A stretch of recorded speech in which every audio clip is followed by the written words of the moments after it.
meneruskan sesi kuliah beliau. InsyaAllah. Bismillah. Allahumma salli ala Sayyidina Muhammad. Assalamualaikum warahmatullahi wabarakatuh. Ila hadratin Nabi Muhammadin Mustafa sallallahu alaihi wasallam, آله الكرام وأصحابه العظام، خصوصا لهذه النية المباركة الفاتحة. أعوذ بالله من الشيطان الرجيم. بسم الله الرحمن الرحيم. الحمد لله رب العالمين الرحمن الرحيم مالك يوم الدين، إياك نعبد وإياك نستعين، اهدنا الصراط المستقيم، صراط الذين أنعمت عليهم غير المغضوب عليهم ولا الضالين، آمين. بسم الله الرحمن الرحيم. الحمد لله رب العالمين، والصلاة والسلام على أشرف الأنبياء والمرسلين وعلى آله وصحبه أجمعين. اللهم صل وسلم وبارك على مولانا محمد النور المذهب للنسيان بنوره، وعلى آله في كل لمحة ونفس عدد ما وسعه علمك. اللهم دبرنا فإنا لا نحسن التدبير، والطف بنا فيما جرت به المقادير، إنك على ما تشاء قدير وبالإجابة جدير. صلى الله على سيدنا محمد وعلى آله وصحبه وبارك وسلم. الحمد لله رب العالمين. أما بعد. Fadil Ashabul Fadilah, barisan pengurusan Masjid Seri Sendayan, para asatizah, tuan-tuan imam, tuan-tuan bilal, sidang jemaah, datuk-datuk muslimin serta muslimat yang dirahmati Allah Subhanahu wa taala sekalian. Apa khabar tuan-tuan? Alhamdulillah ya. Beberapa bulan kita tangguhkan pengajian kerana ada kekangan ya. Maka pada malam ini alhamdulillah kita akan meneruskan sambungan perbincangan I'lam As-Sajid bi Ahkamil Masajid, hukum hakam yang berkaitan dengan masjid. Dan kita masih lagi terhenti pada perbicaraan kelebihan dan hukum hakam yang bersabit dengan Masjidil Haram. Nanti tahun depan kot tajuk PKP sambung pula Masjid Nabawi. Tahun 2023 baru masuk Masjid Aqsa tuan-tuan ya, jadi setahun satu masjid je. Tahun 2024 kot panjang umur baru masuk Masjid Senayan. Maksud masjid selain daripada 3 masjid utama ini tuan-tuan. Mula-mula kitab ini dia bahas Masjidil Haram, kemudian Masjid An-Nabawi ala sakiniha afdalus salati wassalam, dan yang ketiga nanti masuk Masjid Aqsa. Bab yang kompak esok baru sambung masjid-masjid selain daripada 3 masjid tadi itu tuan-tuan. Dan alhamdulillah malam ini terima kasih juga kepada sahah yang buat rakaman, Sah Ja'fari juga daripada Kuala Lumpur, Cikgu Mizi daripada Kuala Lumpur, audi kuliah daripada Kuala Lumpur yang juga membuat liputan pada malam ini, kerana memberi ruang kepada orang lain yang tidak berkesempatan untuk mengikuti pengajian kita pada malam ini tuan-tuan. Kalau tuan-tuan ingat 3-4 bulan dulu, bulan 10 kelas akhir kita ya, kita bincang tentang tak boleh ya kita potong kelambu Kaabah ya tuan-tuan tak boleh kita ambil tuan-tuan ya apa-apa perkara yang membabitkan pokok tak boleh kita potong, batu tak boleh kita pindahkan. Ini semua kehormatan yang sewajarnya kita muliakan mengenai Masjidil Haram. Tuan-tuan, tanah haram ni diwartakan oleh Allah Subhanahu wa taala melalui lisan Nabi Allah Ibrahim alaihi salam. Maka sebab itu kita ni siapa pun tuan-tuan, siapa pun kita, apa pun level kita, siapa pun kita tertakluk dengan SOP Masjidil Haram. Kita mesti follow apa yang telah diputuskan oleh Allah Subhanahu wa taala melalui lisan Nabi Allah Ibrahim alaihi salam.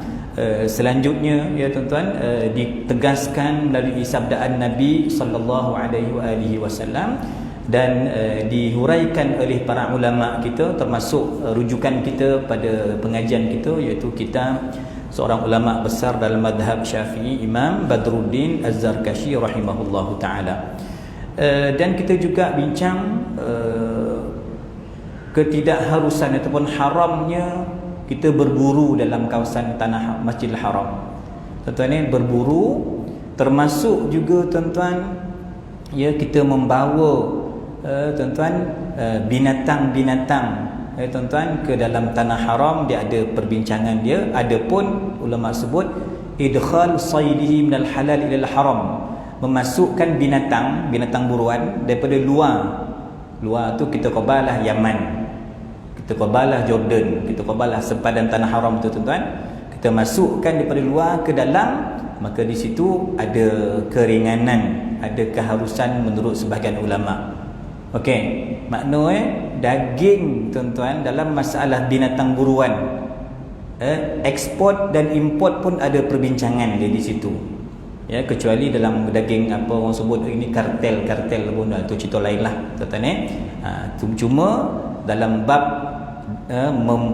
berburu, dalam bab memotong pokok ini telah saya bacakan sedikit tuan-tuan pada kelas-kelas yang lalu. Jadi insya-Allah malam ni saya nak fokuskan kepada tajuk tuan-tuan, bab ataupun isu yang ke-48, al-thaminu wal arba'un, iaitu yang membabitkan al-qital. Qital ini pembunuhan, pertumpahan darah. Maka kata al-Imam Az-Zarkashi rahimahullahu ta'ala, yuhramul qitalu bi Makkah, diharamkan berbunuh-bunuhan di tanah suci kota Mekah, berdasarkan sabdaan Nabi sallallahu alaihi wa alihi wasallam, innaha lam tahilla li illa sa'atan min nahar. Berbunuh-bunuhan dalam kawasan tanah haram itu diharamkan kecuali ada beberapa kes, beberapa waktu yang sangat terbatas. Okey tuan-tuan, ada cerita yang banyak tuan-tuan. Antaranya kisah yang cukup terkenal berlaku dalam Masjidil Haram tuan-tuan, iaitu gubernur Makkah masa itu ataupun gubernur Madinah ketika itu namanya Amru bin Sa'id. Okey, Amru ini tuan-tuan gubernur yang dilantik oleh Yazid bin Muawiyah. Kita kena faham sikit sejarah belakang, latar belakang sejarah dari sudut politiknya. Kerajaan Khilafah Ar-Rashidah, Sayyidina Abu Bakar, Sayyidina Umar, Sayyidina Uthman, Sayyidina Ali dah habis kuasa dia, last tutup dengan Sayyidina Hasan bin Ali radhiyallahu anhum ajma'in. Sayyidina Hasan 6 bulan, cukup 30 tahun, komplit 30 tahun apa yang Nabi sebut dah berlaku. Maka kerajaan baru yang dibentuk tuan-tuan, parlimen baru yang dibentuk, iaitu di bawah dia punya khalifah Muawiyah. Muawiyah bin Abi Sufyan tuan-tuan pegang beberapa tahun, dia meninggal, anak dia ganti. Anak dia nama Yazid bin Muawiyah. Masa ni berlaku perang. Zaman Yazid ni tuan-tuan agak kontroversi, banyak sejarah-sejarah yang agak tak best. Antaranya pembunuhan Sayyidina Hussein zaman Yazid. Tapi tuan-tuan kena baca sejarah dengan teliti supaya tuan-tuan jangan menyalahkan Yazid semata-mata, kerana Yazid sebagai khalifah ketika itu, dia ni anak Muawiyah, dia bukanlah secara langsung memberi arahan. Kalau bab pembunuhan Sayyidina Hussein tadi bukan dia yang suruh, tapi ketua tentera dia yang memandai-mandai, dia penggalnya kepada Sayyidina Hussein. Yazid ni dia kita anggap dia tak adalah dan dia menangis ketika melihat pembunuhan itu tuan-tuan. Dia melihat kepala Sayyidina Hussein itu, dia menangis. Dia kenapa macam ni jadi dekat cucu Nabi SAW. Itu dalam bab Sayyidina Hussein. Tapi tuan-tuan, yang tak best juga Yazid bin Muawiyah ni tuan-tuan, satu berlaku di zamannya pembunuhan Sayyidina Hussein. Yang kedua tuan-tuan, di zaman Yazid ini jugalah berlaku di mana kerosakan Kaabah.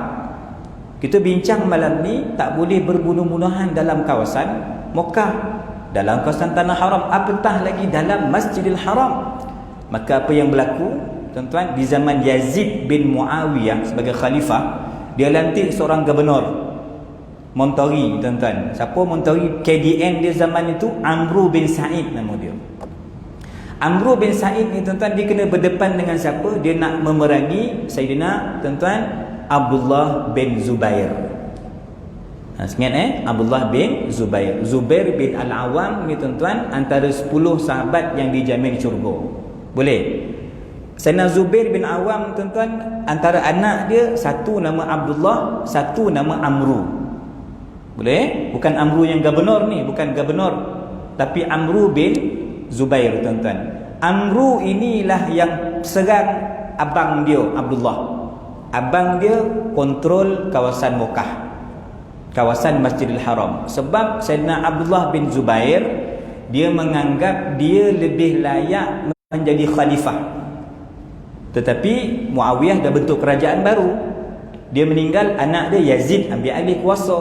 Maka Yazid tuan-tuan tidak akan memberikan peluang kepada mana-mana tokoh ataupun parti ataupun siapa-siapa nak jadi pemimpin. Dia mesti diletakkan di bawah penguasaan Yazid bin Muawiyah. Yazid pandai, orang politik ni pandai tuan-tuan. Dia lantik siapa untuk serang Abdullah? Adik dia nama Amru. Abdullah dan Amru anak kepada Zubair Al-Awwam. Sayyidina Abdullah jaga kawasan Mekah sebab dia layak, bagi dia lebih layak. Dia lebih awal dibai'ah. Tapi Yazid, kita khabar tu dia orang politik, dia licik. Dia berani buat keputusan, dia lantik Amru bin Zubair untuk menyerang tentera abang dia yang bertahan dalam kawasan Masjidil Haram. Boleh tuan-tuan, itu latar belakang cerita dia. Maka gubernur ini tadi tuan-tuan, dia pun utuskan ketua tenteranya yang anak ataupun adik-beradik kepada Abdullah bin Zubair ni tuan. Dia dua beradik ni bergaduh. Seorang berpihak kepada kerajaan ketika itu, kerajaan Yazid, dan seorang lagi tuan-tuan, dia getinya tak mau wala, tak mau bai'ah dengan kerajaan yang ada itu. Boleh tuan-tuan maka ini bukan cerita Teluk Komang, ini bukan cerita Rantau, ini bukan cerita Bagan Pinang, ini bukan cerita Sendayap, ini cerita Mekah. Mekah ni hukum dia lain. Dah berlaku dalam sejarah tuan-tuan. Maka ketika mana gubernur ini Amru bin Sa'id telah menyediakan tenteranya, ketua tentera dia pun nama Amru bin Zubair, untuk serang Mekah. Oh, macam Abrahah lah pula, jahat, bawa tentera bergajah nak robohkan Kaabah. Tetapi bukanlah itu niat dia. Niat dia ialah untuk menangkap, dia anggap Sayyidina Abdullah bin Zubair ni pemberontak lah. Dia anggap begitu. Yalah, biasa kalau kita satu parti lawan tu kita anggap memberontak kita lah. Macam itulah kira kan. Tuan-tuan Taib. Maka kata salah seorang sahabat ketika itu, namanya Abu Shuraih, wahai tuan gubernur, ya ayuhal amir, kau dengarnya. Dia nasihatkan siapa tuan-tuan? Kepada Amru bin Sa'id ni. Wahai gubernur, Eden nak sampai kau satu hadis. Eden donga telinga, dua telinga dia ni donga hadis ini, dan hafal hadis ni, dan donga daripada mulut Rasulullah sallallahu alaihi wasallam. Wahai tuan gubernur, nanti dulu, jangan pandai-pandai nak serang Mekah, nak serang Masjidil Haram. Sebab kata dia, Nabi bersabda, kata Abu Shuraih, inna Makkata harramaha Allah. Mekah itu merupakan sesungguhnya tanah haram. Yang mengharamkan Mekah itu Allah Ta'ala sendiri, bukan gubernur, bukan menteri, bukan presiden, bukan khalifah, bukan sahabat. Allah yang tentukan Mekah ini ada keistimewaan, ada pantang larang yang tak boleh dilanggar. Maka apa pantang larangnya? Fala yahillu limri'in yu'minu billahi wal yawmil akhir. Tidak halal bagi seorang yang beriman dengan Allah, bagi seorang yang beriman dengan hari akhirat. Apa yang tuan-tuan yang diharamkan? Ayusfika bihadama, untuk menumpahkan darah.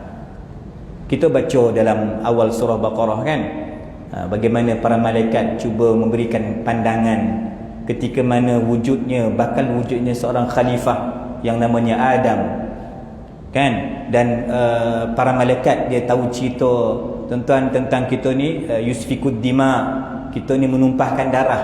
Manusia dengan jin ni menumpahkan darah. Wa nahnu nusabbihu bihamdika wa nuqaddisu lak. Kami bertasbih, kami bertakdis. Malaikat kata, ya Allah, kenapa akan muncul manusia yang akan menumpahkan darah? Tuan-tuan, maka berlaku di zaman selepas kewafatan Nabi SAW, selepas berakhirnya era Khulafa Ar-Rashidin, zaman kerajaan Bani Umayyah yang ketika itu dipimpin oleh khalifah yang kedua, Yazid bin Muawiyah. Tuan-tuan, cuba meruntuhkan, tuan-tuan, berlaku pertumpahan darah dalam kawasan Masjidil Haram. Okey, maka Abu Shuraih ini tadi ingatkan gubernur, kau jangan sukati-sukati kau nak seorang nak berperang, sebab pewartaan SOP Masjidil Haram ini Allah yang putuskan, bukan kita yang menentukan. Tak boleh tumpahkan darah. Wala yu'dadu biha syajarah, tak boleh potong pokok. Saya dah sebut dulu, walaupun tuan-tuan ni pencen MPS, sebelum ada MBS, tuan-tuan Majlis Perbandaran Nilai, tuan-tuan MDPD, tak kira lah, walaupun kita ni kerja tobang pokok yo, nak selamatkan pokok-pokok daripada wabah ke apa, tuan-tuan, itu dekat Mekah tak boleh potong, kecuali ada sebab-sebab yang tertentu. Untuk kita, tuan-tuan, tak boleh kita sewenang-wenang, bukan nak kata potong pokok yang besar-besar, nak cabut pokok kecil-kecil pun tak boleh. Sebab dulu saya masa tahun 90 berapa, tuan, saya pergi haji tahun 97 daripada Mesir. Saya duduk di Bukit Jiyad dengan Ustaz Kushairi.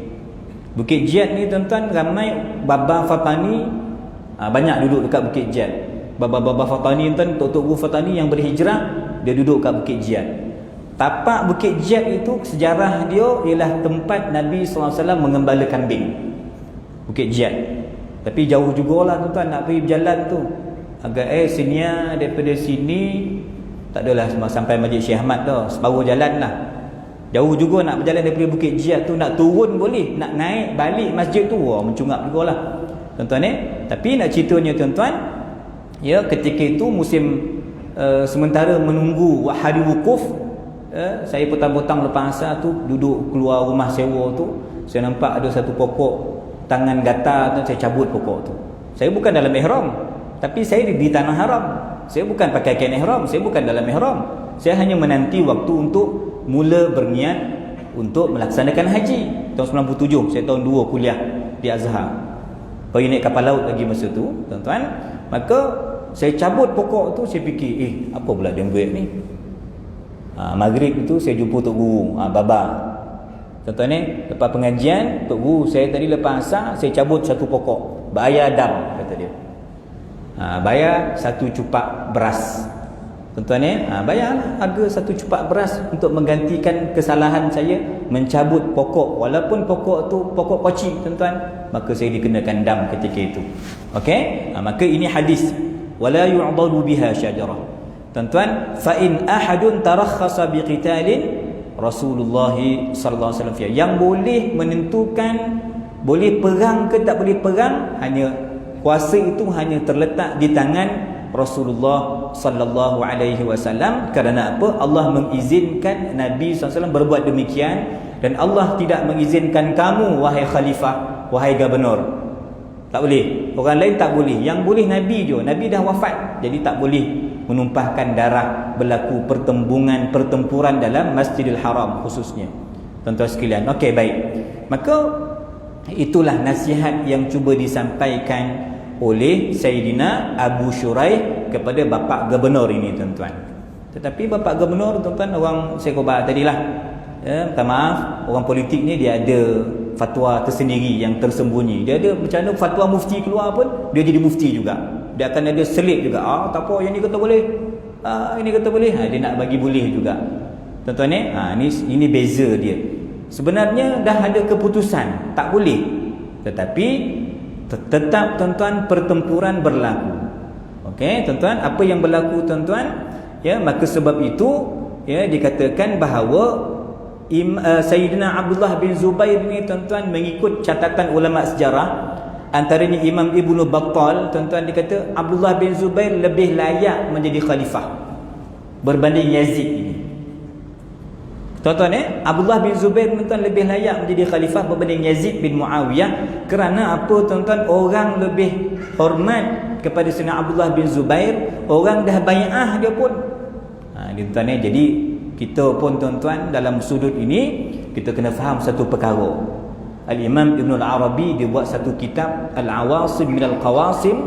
Ini satu kitab yang penting, tuan-tuan. Kesimpulan dia khabar, kita dalam bab perbalahan di kalangan sahabat ni, kita jangan campur bola. Maksudnya jangan komen benda yang kita tak pasti.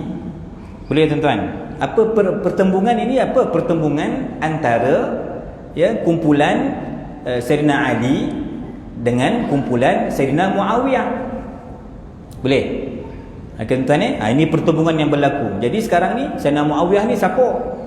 Tuan-tuan, jangan khabar pula, dia ni jahat. Jangan cakap macam itulah.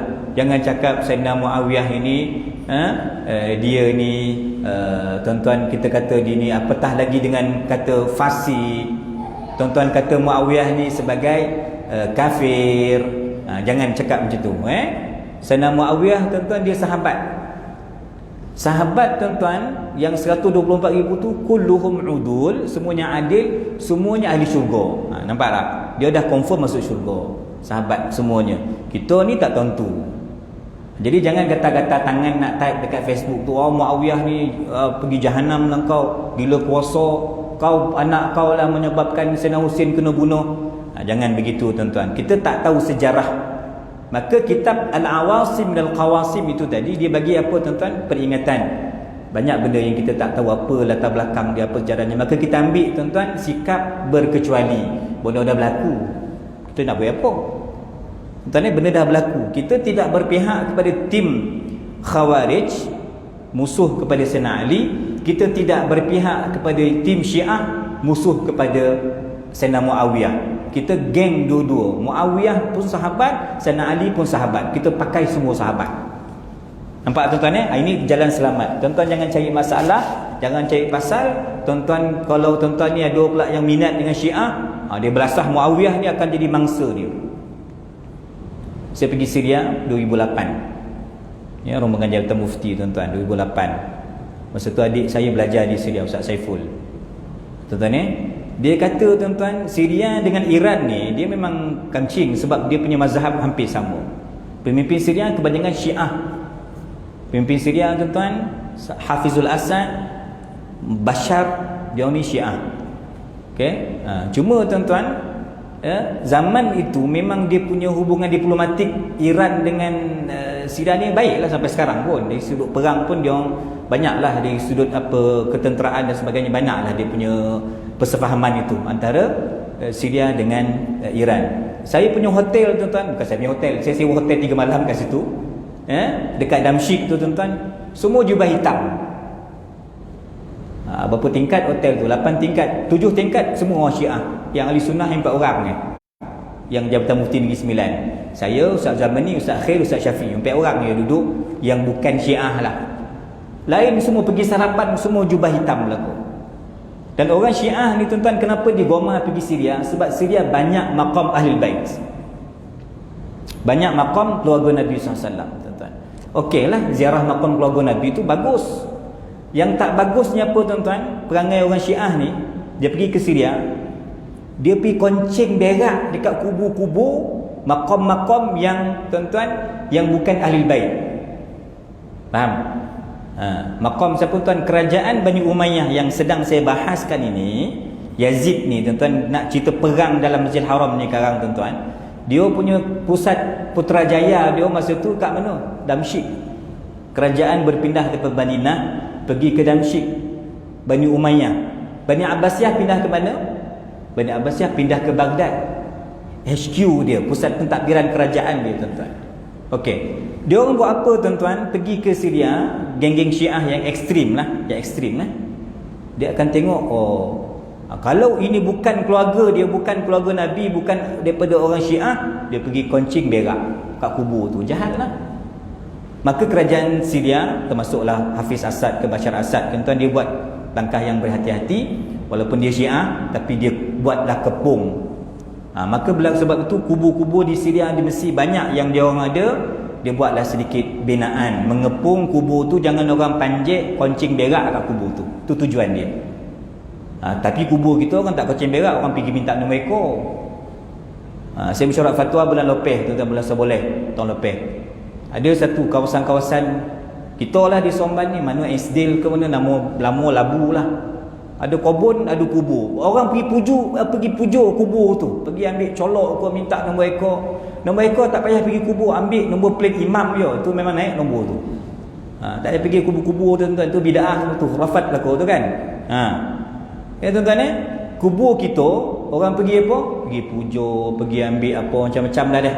Benda khurafat kan. Tapi kubur dekat Syria tu orang koncing berak. Apa yang berlaku tuan-tuan? Ada kubur Ahlul Bait.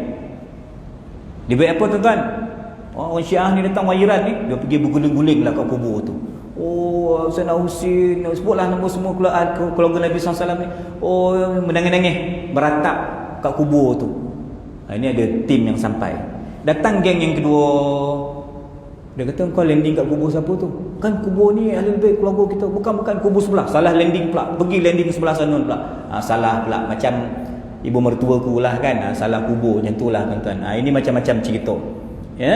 Tetapi tuan-tuan, saya ambil kesimpulan sikit tadi. Kita jangan campur bab perbalahan sahabat ni. Sebab ini bahaya. Sensitif. Dia akan melibatkan kita komen ahli syurga. Masalah. Jadi kita ambil jalan tengah. Ahli sunnah wal jamaah kata, tuan-tuan, dalam bab ini kita tak tahu cerita sebenar. Tetapi ulama-ulama sejarah komen. Dari sudut Abdullah bin Zubair radhiyallahu anhuma, dia lebih layak jadi khalifah. Maka sebab itu tuan-tuan, dia bertahan dalam Masjidil Haram. Untuk dia telah dibai'ah menjadi khalifah. Tuan-tuan, sebagai gubernur, sekurang-kurangnya gubernur Mekah. Tuan-tuan, itu yang berlaku. Maka ini menjelaskan kepada kita, tuan-tuan, kembali kepada hadis tadi, dalam masjid tidak boleh berlaku pertumpahan darah. Jangan kata Masjidil Haram, jangan kata Masjid Nabi, Masjid Aqsa, Masjid Senayan, Masjid Usin, Masjid Hasan ke Masjid mana, tak boleh. Masjid ada kehormatan dia. Maka tuan-tuan, untuk mengukuhkan kehormatan, kemuliaan Masjidil Haram, tuan-tuan, kelebihannya sebagai ranking yang pertama, level yang tertinggi, tuan-tuan, tidak boleh sama sekali dibenarkan berperang dalam Masjidil Haram, tuan-tuan.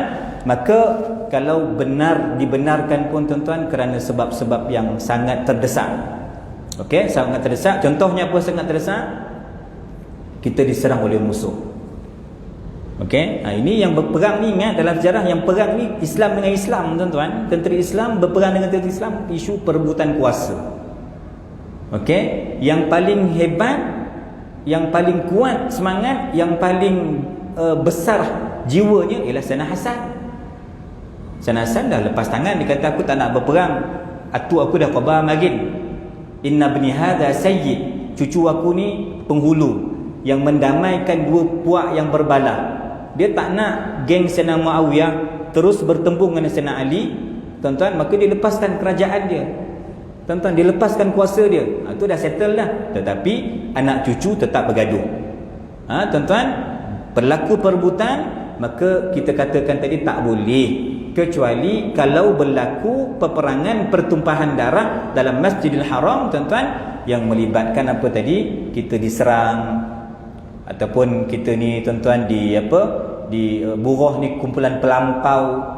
Ada cerita sebenarnya, tuan-tuan. Ada lagi satu cerita, tuan-tuan, saya search tadi dalam internet, tuan-tuan type je nanti ahdas am 97, peristiwa yang berlaku tahun 79. Ada tak tuan haji ke Kak Ajah ke yang pergi haji tahun 79? Tahun 79, tuan-tuan, 26 jemaah haji mati, meninggal. Polis meninggal 100 lebih, dan orang awam, tuan-tuan, juga yang bukan jemaah haji, orang Saudi pun banyak, sekitar 200 lebih jemaah meninggal. Apa cerita tahun 79? Ini zaman moden. Tadi saya cerita zaman tabi'in, Sayyidina Abdullah bin Zubair, zaman sahabat, berlaku dengan Gubernur Amru tadi, tuan. Ini cerita moden tahun 79. Tahun 79, tuan-tuan, berlaku musim haji. Kan? Jadi maknanya kita tak poin lah tu, tak tahu cerita kan. Saya pun tahu tengok dalam internet. Tahun 79, tuan-tuan, apa yang berlaku? Seorang brother ni, orang Saudi, dia anggap orang Badui. Badui ni artinya duduk line internet tak ada lah. Line internet tak ada, tuan-tuan. Line internet dia tak boleh masuk Facebook lah. Tuan-tuan, namanya Juhaiman Al-Utbi. Namanya Juhaiman. Apa masalah Juhaiman ni, tuan-tuan, dengan 200 pengikut dia? Dia telah merancang subuh dia pergi komplot, tuan-tuan, masukkan senjata dalam keranda jenazah. Kan kita as-salatu 'alal mayyitil hadir rahimakumullah, kan Bilal kan lepas sembahyang kan. Tu dia tukar pula as-salatu 'alal amwat. Dia tukar-tukar amwat, mayit, mayitah, sibyan, semua dia sebut, tuan-tuan, Bilal. Maka subuh lepas azan, tuan-tuan, sebenarnya dia dah komplot ni, tuan-tuan, sailang ni, tuan, dah dirancang. Dia masukkan dalam keranda jenazah tu apa? Senjata. Masuk senjata tuan-tuan. Jadi kan kita perasan lah kalau kita duduk kat laluan tempat jenazah kan, bawa jenazah banyak, katalah 10 jenazah, rupanya yang jenazah satu je dalam tu, yang 9 simpan senjata. Okey, tuan-tuan, habis azan subuh, okey, selesai azan subuh tuan-tuan, belum qomat, ada pula seorang pengurusi majlis tak bertauliah yang tak dilantik oleh pihak Masjidil Haram, ambil mic Bilal, dia pun beritahu, tuan-tuan bertenang, sila dengar arahan.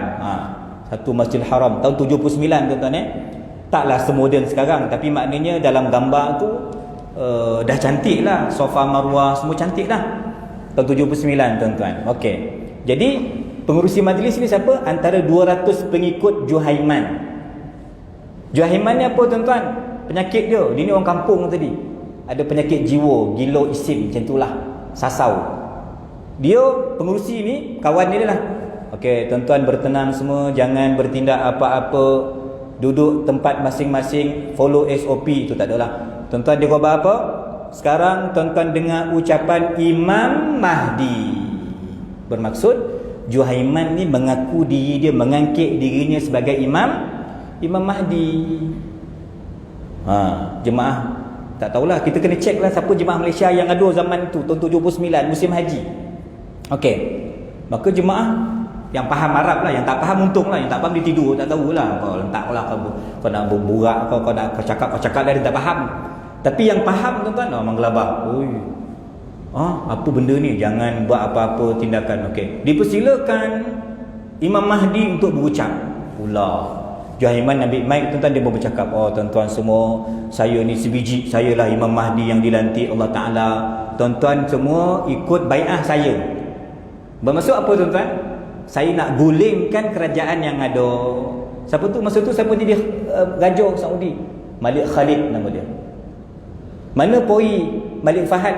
Malik Fahad masa tu ada persidangan antarabangsa di luar. Putera mahkota Malik Abdullah pun di luar. Ini semua jadi raja. Faham tuan-tuan? Malik Fahad pun akan dah jadi raja 90-an. Malik Abdullah pun dah jadi raja sekarang kan. Malik Abdullah sekarang, zaman dia jadi putera mahkota tahun 79, dah berlaku satu rampasan kuasa untuk mengambil alih. Ada orang Juhaiman ini yang mengaku dia sebagai Imam Mahdi. Tuan-tuan, macam mana nak buat itu? Ustaz, dalam kitab khabar tak boleh berlaku pertumpahan darah. Tadi dalam keranda tadi apa dibawa? Senjata. Orang dah comel tuan-tuan, dah mula bangun nak lari. Siapa yang bangun tuan-tuan? Tentera dia dah naik ke menara semua. Tim Nuaiman yang mengaku Imam Mahdi ni dah kuasai semua menara, tempat-tempat strategik masjid dia dah kontrol. Okey, apa kerajaan Saudi buat masa tu? Mestilah menggelabah tuan-tuan. Polis datang. Tak sempat polis tu nak bagi pengumuman, sila keluar, sila anda dikepung. Tak payah kepung, dia tembak semua polis tu, mati semua yang keliling tu. 2 minggu tuan-tuan, cerita ni 2 minggu berlangsung dalam Masjidil Haram. Tak boleh buat, polis Saudi tak boleh handle masalah ini. Cerita Juhaiman Poning ni tuan-tuan. Okey, tiang masjid dah kena tembak semua. Yang selamat hanya Kaabah sahaja. Saya terlupa tadi, kalau zaman Sayyidina Abdullah bin Zubair tadi yang mempertahankan Kaabah, mempertahankan Masjidil Haram tuan, mereka zaman itu pakai manjanik istilahnya. Manjanik ni istilah bola api.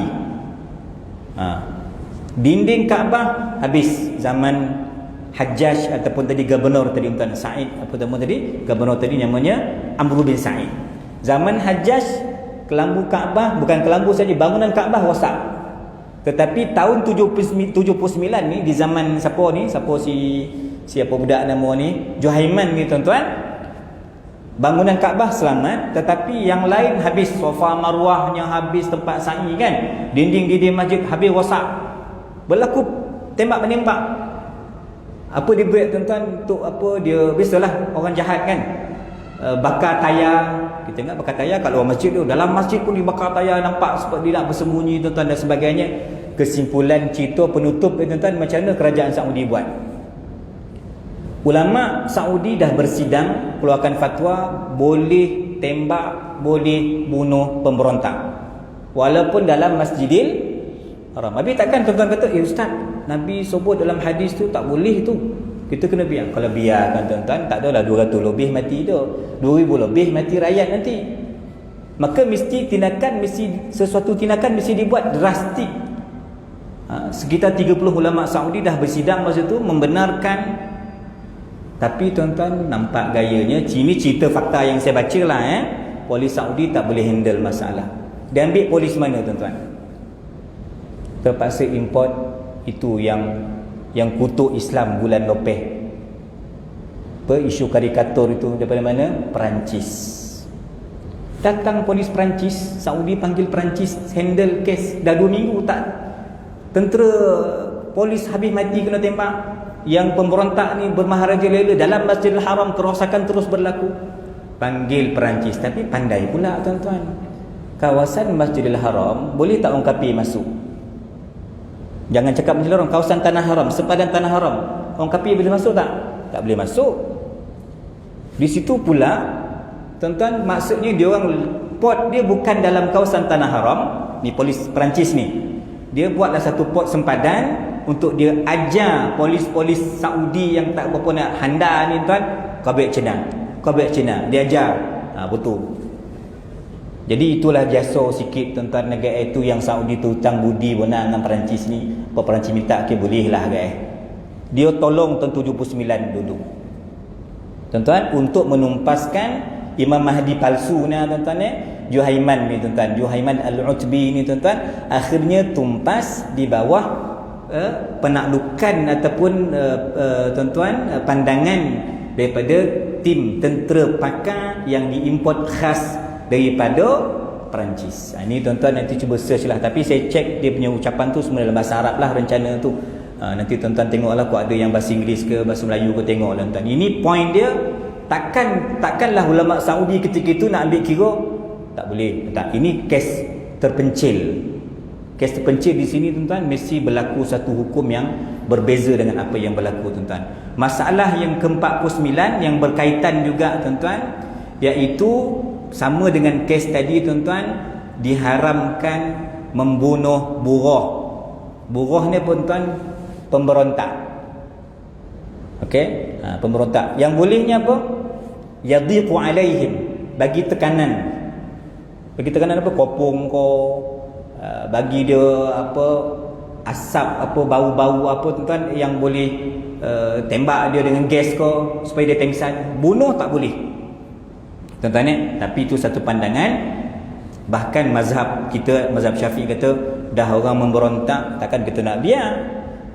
Maka di situ dibenarkan tuan-tuan untuk menyelamatkan kemurnian, keharmonian, kesucian tanah haram kalau berlaku pemberontakan tuan-tuan sekalian. Ini yang berlaku. Dan masalah yang ke-50, kita buka sikit, insya-Allah bulan depan kalau ada usia kita sambung. Masalah yang ke-50 kata Al-Imam Zarkashi, iaitu boleh tak kita laksanakan hudud dalam masjid? Hudud ataupun qisas boleh tak berlaku dalam Masjidil Haram? Maka tuan-tuan, dia kata apa? Ya, orang yang kena had ni hudud lah tuan-tuan, ataupun yang dihukum bunuh kerana kisos, dia bunuh orang, sabit kesalahan mahkamah Sendayan Qoba, dia dihukum bunuh kembali, kisos tuan-tuan. Dia dihukum bunuh mahkamah Sendayan ni, kisos, dia lari masuk masjid Sendayan, apa macam? Dia dihukum bunuh di luar masjid, tapi dia melarikan diri dalam masjid. Dia berzina di luar lah, tapi tuan-tuan, pihak hakim menghukumkan had ke atasnya, dia lari dalam masjid. Macam mana? Ada 3 pandangan ulama. Pandangan yang pertama tuan-tuan, dia tidak boleh dilaksanakan hukum dalam masjid, sebab berdalilkan ayat Quran, wa man dakhalahu kana amina. Siapa yang masuk masjid, dia selamat. Walaupun tadi dia penyangak, walaupun tadi dia pembelot, walaupun tadi dia pemberontak, dia masuk masjid tak boleh kacau dia. Tunggu dah habis sembahyang, tunggu dia nak keluar pintu tangkap. Dalam masjid tak boleh buat apa-apa tindakan pada dia, berdasarkan dalil ayat ini. Dan hadis yang Nabi sebut tadi, tak boleh tumpahkan darah. Yang boleh ialah bagi tekanan kepada dia. Nampak dia ni tak keluar-keluar sembahyang. Macam sama lah SOP tuan kan. Kita tak pakai topeng, tiba-tiba polis datang. Apa macam? Tak pakai mask tuan. Ni berlaku kat Paroi kan. Abang polis tu pun sabar, ditunggu sampai habis sembahyang sunat. Habis sembahyang sunat tanya mana mask bang? Tak bawa. 1,000. Abang ni sembahyang panjang dia ni, sembahyang 2 rakaat. Ompek dia macam tarawih dah. Tak boleh, polis tu tunggu juga. Akhirnya dia surrender kan, akan dah 1,000. Ya, sedekah. Itulah tuan-tuan, bagi tekanan. Jangan buat hukuman dalam masjid. Tuan-tuan bagi tekanan. Tuan-tuan, jangan bagi dia air macam penceramah dapat air. Dia jangan bagi air, jangan bagi dia makan, sebab dia ni disabitkan bersalah dan dia akan dijatuhkan hukum kisos ataupun tuan-tuan hudud itu tadi. Maka itu satu pandangan. Mazhab yang kedua tuan-tuan, dia qada tuan-tuan, kalau kesalahan yang tidak membabitkan nyawa, contohnya ganti rugi kan, boleh buat dekat masjid. Tuan-tuan, dia tadi samsing bona, dia patahkan, dia tuan-tuan dia cederakan jari kelingking kawan dia kat luar masjid. Dia masuk masjid nak konon-konon nak menyuruh. Polis kata tu dia dekat tepi tu, dekat belakang tiang tu dia tu. Cek CCTV betul. Maka macam mana Tuan Qadi, Tuan Mufti, Tuan Hakim boleh laksanakan hukum. Cari mana tumpek, boleh laksanakan hukum sebab dia tidak sampai kepada nyawa. Patahkan jari dia balik. Kan? Dia kalau mata, cederakan mata, balas dengan mata. Wal aina bil aini wal anfa bil anf wal udhuna bil udhun was sinna bis sinni wal jirah. Tuan kisos itu boleh. Dia kalau tidak membabitkan nyawa, balas seperti setimpal kesalahan dia, boleh dilakukan dalam masjid. Yang pendapat ketiga tuan-tuan, kontra dengan pandangan yang pertama tadi, kisos dan hudud boleh dilakukan dalam kawasan masjid. Ini pandangan mazhab Imam Malik dan Imam Syafi'i tuan-tuan. Ini pandangan. Apa dalil bagi mazhab Maliki dan mazhab Syafi'i? Kenapa? Sebab Nabi dulu tuan-tuan, zaman Nabi SAW, ada seorang namanya Ibnu Khattal. Ibnu Khattal ni kan poning. Kerja dia caci Nabi kerja dia. Caci Nabi, kutuk Nabi, caci Islam, hina Quran, itu kerja dia.